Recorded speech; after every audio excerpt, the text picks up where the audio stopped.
दोस्तों हिंदी विषय का कक्षा 10वीं का पेपर आपके लिए आ चुका है, जिसमें से 100% एग्ज़ाम में क्वेश्चन बनेंगे। दोस्तों सभी स्टूडेंट्स चैनल को सब्सक्राइब करके रखना ताकि आपको सारी की सारी अपडेट मिलती रहे। ये देखिए आपका पहला क्वेश्चन आ चुका है, सही विकल्प चुनकर लिखिए में दोस्तों। और इस पेपर का संपूर्ण सोल्यूशन मेरे द्वारा आपको बताया जा रहा है। सभी बच्चे चैनल को सब्सक्राइब करके और घंटी की बटन को ऑल पर रखना ताकि सारी अपडेट आपको मिलती रहे। शिव धनुष टूटने पर कौन क्रोधित हो गए थे? तो यहाँ पर परशुराम भगवान क्रोधित हो चुके थे। ठीक है, शिव जी का धनुष टूट गया था, शिव जी उनके गुरु थे, इसलिए इनको क्रोध आ गया था। रीतिकाल को कितनी काव्य धाराओं में विभाजित किया गया है? तो रीतिकाल, रीतिबद्ध, रीति सिद्ध, रीति मुक्त, 3 काव्य धाराएं इसमें चली थी। शोक किस रस का स्थायी भाव है? दोस्तों जो शोक है ये आपका करुण रस का स्थायी भाव हो जाएगा शोक। अब यहाँ पर जितने भी रस दे रखे हैं सबके स्थायी भाव में लिख रहा हूँ। श्रृंगार रस का स्थायी भाव रति होता है, भयानक रस का स्थायी भाव भय होता है, करुण का शोक होता है और वीर रस का उत्साह होता है। भोलानाथ अपने पिता के साथ कौन सा खेल खेलते थे? तो यहाँ पर भोलानाथ जो है अपने पिताजी के साथ में कुश्ती का खेल खेलते थे। तो आप सभी बच्चों को ऑप्शन नंबर 4 में जाना रहेगा, जो कि कुश्ती करेक्ट आंसर आपका हो जाएगा। ठीक। अर्थ के आधार पर वाक्य के कितने भेद होते हैं? तो अर्थ के आधार पर वाक्य के 8 भेद होते हैं। ठीक है, अब एक बात मैं आपको बता देता हूँ, थोड़ा ध्यान रखना। यदि आपसे अर्थ के आधार पर पूछते हैं तो 8 बताएंगे, रचना के आधार पर पूछते हैं तो 3 बताएंगे, और वाच्य के आधार पर पूछते हैं तो 3 बताएंगे, कर्तृवाच्य, कर्मवाच्य, भाववाच्य। और इसके अलावा वाक्य के अंग अगर आपसे पूछते हैं तो आपको वाक्य के 2 अंग बताना है, उद्देश्य और विधेय। इस तरीके से 1 या 2 क्वेश्चन इनमें से बनेगा, 100% बनेगा। नेताजी का चश्मा के लेखक स्वयं प्रकाश जी हैं। यहाँ पर आपको स्वयं प्रकाश आंसर याद रखना है।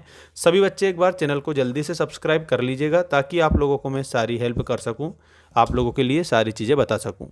देखें आप यहाँ पर रिक्त स्थानों में सही विकल्प का चयन करके लिखिएगा। पहला, उत्साह कविता में को संबोधित किया गया है? तो यहाँ पर बादल दिया है, सागर दिया है, 2 ऑप्शन दिए हैं, तो बादलों को संबोधित किया गया है। ठीक है। चौपाई एक मात्रिक छंद है, तो चौपाई में सभी चरणों में 16-16 मात्रा होती है, इसलिए ये आपका सम मात्रिक छंद हो जाएगा, करेक्ट। मन्नू भंडारी का जन्म मध्य प्रदेश के भानपुरा में हुआ था। दोस्तों आपको मध्य प्रदेश का भानपुरा लिखना है। जिसके समान दूसरा ना हो उसको अद्वितीय कहते हैं, इसमें आपको अद्वितीय आंसर लिखना है। गंतोक का अर्थ आपको क्या बताना है? तो गंतोक का अर्थ यहाँ पर आप सभी बच्चों को पहाड़ बताना रहेगा। ठीक है, गंतोक का अर्थ आपका पहाड़ हो जाएगा। इसके बाद वाच्य के भेद होते हैं, तो वाच्य के 3 भेद होते हैं, कर्तृवाच्य, कर्मवाच्य और भाववाच्य। अब आपकी सही जोड़ी आ चुकी है। सही जोड़ी के आंसर मैं आपको बता रहा हूँ। देखिए, तुम्हारी दंतुरित मुस्कान, तो यहाँ पर तुम्हारी दंतुरित मुस्कान में आपको नागार्जुन याद रखना है। ठीक है, ओके। काव्य की शोभा बढ़ाने वाले तत्वीय धर्म को हम अलंकार कहते हैं। रामचरितमानस दोस्तों हमारा महाकाव्य है, जिसकी रचना किसने की है? तुलसीदास जी ने करी है। तुलसी तुलसी सब कहे, तुलसी बन के घास हो गई गिर पर, राम की तो बन गए तुलसीदास। नाच न जाने आंगन टेढ़ा, ये लोकोक्ति है दोस्तों। लखनवी अंदाज में आपको नवाब साहब लिखना है। फेरी भेटूला में आपको फिर मिलेंगे लिखना रहेगा। अब आप इसका स्क्रीनशॉट ले सकते हैं। अगला क्वेश्चन ये रहा आपकी स्क्रीन के सामने, सत्य असत्य लिखिएगा।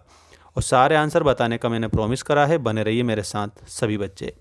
बाल गोविंद भगत की आयु 50 वर्ष थी, तो 50 वर्ष नहीं 60 वर्ष के समथिंग थी, तो इसका मतलब आपको पहला ये क्या लिखना है? असत्य लिखना है। सीता स्वयंवर में राम लक्ष्मण मुनि विश्वामित्र के साथ में गए थे, ये बात आपको सत्य के रूप में बतानी है। ठीक है। इसके बाद में अगला देखिए, रीढ़ नरकट एक प्रकार की घास से बनाई जाती थी, तो ये बात आपको बिल्कुल सत्य लिखना है। दोहा छंद में 16 मात्राएं होती है, ये असत्य लिखना है, क्योंकि दोहा जो छंद है उसमें कितनी 24 मात्राएं होती है, चौपाई में होती है 16 मात्रा। सज्जन में स्वर संधि है, तो ये भी आपका असत्य होगा, क्योंकि दोस्तों जो सज्जन है उसको हम जब संधि विच्छेद करते हैं तो सत प्लस जन बनता है, और सज्जन में आपकी व्यंजन संधि होती है। ठीक। हिरोशिमा कविता अज्ञेय द्वारा लिखी गई है, इसमें आपको ये बिल्कुल सत्य के रूप में आंसर करना रहेगा सभी बच्चों को। ठीक है, हाँ बिल्कुल सही करना है। अब एक शब्द एक वाक्य में उत्तर दीजिए वाला पूरा प्रश्न आ चुका है। सारे आंसर बताने का प्रॉमिस करा है, सारे आंसर बताऊंगा, चैनल को सब्सक्राइब करके रखना। दशानन में कौन सा समास है? तो 10 है आनंद जिसके, अर्थात रावण तीसरा पद प्रधान है, मतलब बहुब्रीहि समास। पंथा का अर्थ क्या बताएंगे? पंथा का अर्थ आपको बताना है सहारा। ठीक है, मार्ग का सहारा, पथ का सहारा। ठीक है। गुरुत्वाकर्षण के सिद्धांत का आविष्कार किसने किया था? तो न्यूटन ने गुरुत्वाकर्षण के सिद्धांत का आविष्कार किया था।